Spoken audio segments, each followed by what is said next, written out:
تو یہ اللہ کے سامنے اپنا منہ کیسے دکھائیں گے؟ اور عمران خان صاحب اپنا منہ کیسے دکھائیں گے؟ وہ تو ریاست مدینہ بنانے چلے تھے نا، وہ تو ہمیں خلفائے راشدین کی مثالیں سناتے تھے، نبی کریم صلی اللہ علیہ وسلم کے اسوہ حسنہ کی باتیں کرتے تھے، تو وہ یہ کیسے لوگوں کو خرید رہے ہیں؟ یہ کیسے شکل دکھائیں گے اپنی؟ طارق جمیل صاحب نے یہ کیا ہوا نا، وہ ویڈیو موجود ہے، میں ویڈیو تو شاید نہیں ہم چلا سکتے لیکن وہ ویڈیو موجود ہے، وہ بڑا رو رو کے بتا رہے تھے، تو اب وہ کر رہے ہیں، تو اب ان کے دوست جو ہیں انہیں ڈیفینڈ کرنے پہ لگے ہوئے ہیں۔ فواد چودھری صاحب بھی وہ کہہ رہے ہیں آڈیو جوڑ جوڑ کے بنائی ہے، انہیں یہ بھی پتہ ہے کہ آڈیو تیار کہاں ہوتی ہے، تو یہ تو معاملہ آ گیا ان کی جو ہے ہارس ٹریڈنگ کا۔ تو وہ ہارس ٹریڈنگ کا جو الزام حکومت پر لگاتے تھے کہ میری حکومت گرانے کے لیے ہوا، ان کا تو کوئی بندہ نہیں گیا تھا نا اس میں، وہ تو ثابت ہو گیا، صرف پارٹیاں الگ الگ ٹوٹی تھیں۔ عمران خان صاحب کا ثابت ہو گیا کہ انہوں نے بندے توڑے ہیں۔ تو 62 63 جو اب جس کے بارے میں اب باتیں ہو رہی ہیں نا کہ پتہ نہیں ٹھیک ہے یا نہیں ہے، اور اس پہ نااہلی 5 سال کے لیے ہونی ہے یا تاحیات ہونی ہے، یہ ساری چیزیں یہ اب عمران خان صاحب پہ لگنی ہے۔ وہ جو صادق اور امین کا انہوں نے ایک ٹائٹل پرچیز کیا ہوا ہے نا ان سے، ثاقب نثار صاحب سے، یہ ساری چیزیں فارغ ہو جانی ہیں، اور حکومت ظاہرہ آ رہی ہے نا کہیں سے، حکومت بھی تو بیٹھی ہوئی ہے نا۔ تو عمران خان صاحب جو باز ہی نہیں آ رہے تھے، وہ جس لیول پر جا رہے تھے ان کے خلاف ایکشن ہونا ہی ہونا تھا، اور ایکشن تو اصل میں یہ ہے کہ ایک تو آپ نے کل بھی سنا نا، جو میں نے رات آپ کو اپنے ویلاگ میں بتایا تھا کہ ملک ریاض صاحب کے خلاف جو ایکشن ہونے جا رہا ہے وہ بڑا پکا ایکشن ہے، کیونکہ لوکل جتنے بھی الزامات عمران خان صاحب پہ لگیں گے نا، اس میں عمران خان صاحب اور ان کے ساتھیوں کے پاس ایک ایکسکیوز بہرحال رہے گا۔ وہ کہیں گے دیکھیں جی عدالتیں بک جاتی ہیں، ججز پریشرائز ہو جاتے ہیں، ایف آئی اے جو ہے وہ سیاسی دباؤ میں آ جاتی ہے، پولیس جو ہے وہ حکومت کے ساتھ ہوتی ہے، یہ ساری چیزیں وہ الزامات لگائیں گے۔ ملک ریاض صاحب والا کیس جو ہے 50 ارب روپے جو برطانوی حکومت نے دیے تھے وہ سیدھے سیدھے سے یہاں آئے ہیں ہماری حکومت کے لیے، اور عمران خان صاحب نے انہیں واپس کر دیا اپنے فائدہ اٹھا کے نا، اس میں سے اپنا رشوتیں لی، جو بھی کیا، پلاٹس لیے، ہیرے لیے، وہ سارا کچھ کر کے وہ فارغ ہو گئے۔ ان کی اہلیہ محترمہ کے لیے، بشرا بی بی کے لیے ہیرے تھے، فرا گوگی کے لیے پلاٹ تھے، عمران خان صاحب اور ان کی اہلیہ کے لیے مشترکہ جو ایک ٹرسٹ بنا ہوا ہے اس کے لیے پلاٹ تھے، یہ ساری چیزیں ہوئی ہیں۔ تو باقی لوگ کیسے آئیں گے؟ اس میں ایف آئی اے نے دیگر کیسز بھی ہیں، منی لانڈرنگ کے کیسز نئے بنے ہیں، اور ان کے جو قریبی ساتھی ہیں حامد زمان صاحب، طارق شفیع صاحب، سینیٹر سیف نیازی صاحب اور عامر کیانی صاحب، اچھا اس طرح کے لوگ ہیں نا جو پیسوں میں انوالو بھی رہے پرانے کیسز میں بھی، تو ان کے خلاف کیسز بنے ہیں اور ان کی ہو گئی ہیں گرفتاریاں شروع۔ تو وہ کہتے ہیں نا بکرے کی ماں کب تک خیر منائے گی، تو عمران خان صاحب کے جو قریبی ترین دوست ہیں، جو ان کے جرائم میں ان کے پارٹنر ہیں، کرائم پارٹنرز، عمران خان صاحب کو تو بڑا شوق ہے نا اس طرح کی ٹرمز استعمال کرنے کا، کرائم منسٹر وہ کہتے ہیں، تو جو کرائم پارٹنرز ہیں ان کے وہ پکڑے گئے ہیں اب۔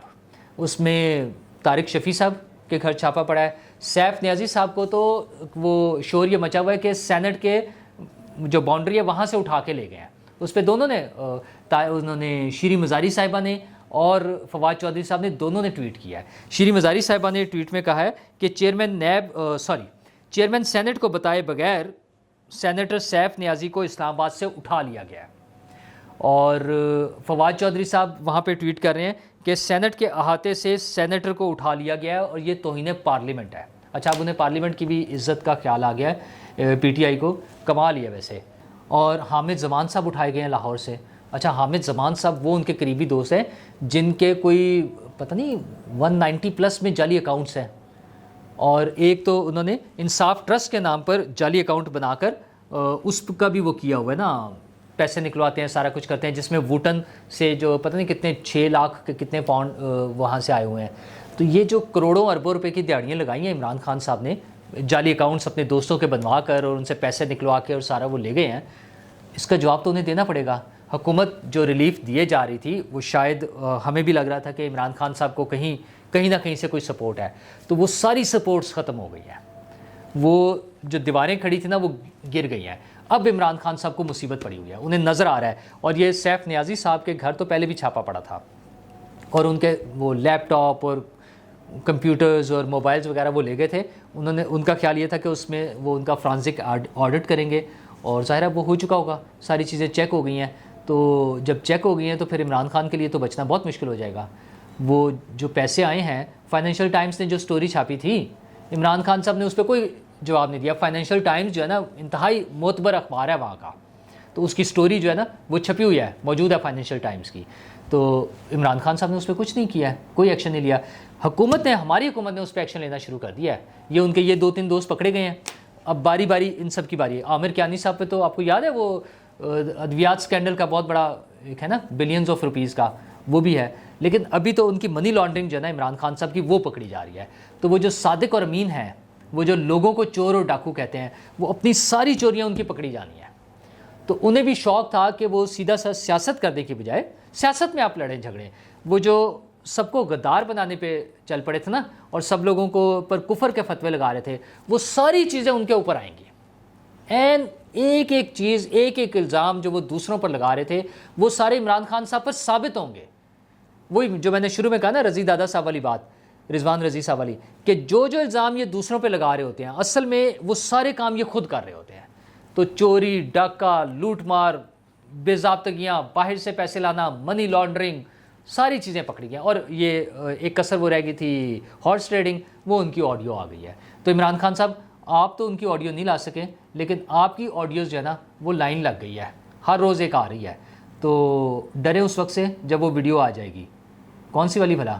وہ جو رانا ثناء اللہ نے حامد میر صاحب کے ساتھ بیٹھ کے پروگرام میں بتایا تھا کہ وہ اتنی گندی ویڈیوز ہیں کہ دکھانے کے قابل نہیں ہے. تو یہ آڈیوز کے بعد وہ سلسلہ بھی شروع ہوگا اور آپ کے لیے بھاگنا مشکل ہو جائے گا.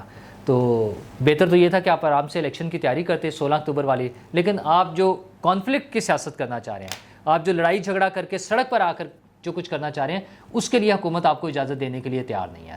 تو پھر آپ بھی تیار ہو جائیں اپنے اس کو نتائج کو بھگتنے کے لیے. شکریہ.